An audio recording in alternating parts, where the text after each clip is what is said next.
Bon dimanche matin. Ce matin, je veux vous partager un complément d'informations là, suite aux diverses conversations que j'ai eues avec certains d'entre vous la semaine dernière. Discussion, bien sûr, qui portait sur l'offre de dernière minute là, de l'employeur. Ben, en chiffres, ce que l'offre avait l'air, c'est 20 $ par jour pour 20 voitures, soit les 10 voitures 3 bouts et les 10 voitures de 12 heures, une d'amplitude et plus. Certains d'entre vous, vous m'avez dit que vous n'étiez pas intéressé dans des primes bonbons, que vous vouliez aller all-in en égo et que ça commence le plus rapidement possible. D'autres, vous auriez préféré qu'on accepte l'offre.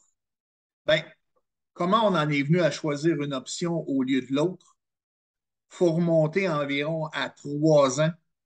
On faisait le choix ensemble en tant que local syndical de s'affilier au syndicat canadien de la fonction publique. Et ce choix-là, si vous vous rappelez, on l'avait fait à plus de 90 %.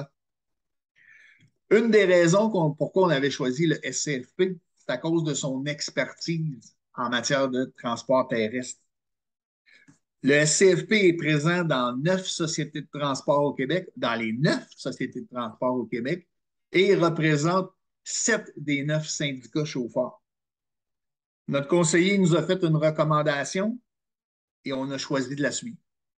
Certains sont en accord, certains sont en désaccord. Une chose sur laquelle on s'entend, par contre, c'est qu'il va être important d'être à la prochaine Assemblée générale. De venir poser vos questions à notre conseiller et poser vos questions à votre exécutif. Pour ce qui est de la prime du samedi, il n'y a jamais été question de prime du samedi dans l'offre de dernière minute de l'employeur. La dernière fois qu'on a parlé de prime du samedi, c'était avec Marco Cruz. À cette époque-là, il était encore directeur de l'exploitation. Et M. Cruz voulait, en échange d'une prime du samedi, avoir la possibilité de faire du temps partiel. Donc, vous comprendrez que la discussion a été assez brève en ce qui a trait au temps partiel. Maintenant, une autre interrogation qu'on a, grief ou pas de grief? Ben, cette semaine, je vais en parler avec notre agent de grief, puis bien sûr notre conseiller, pour savoir qu'est-ce qui peut être fait dans ce domaine-là.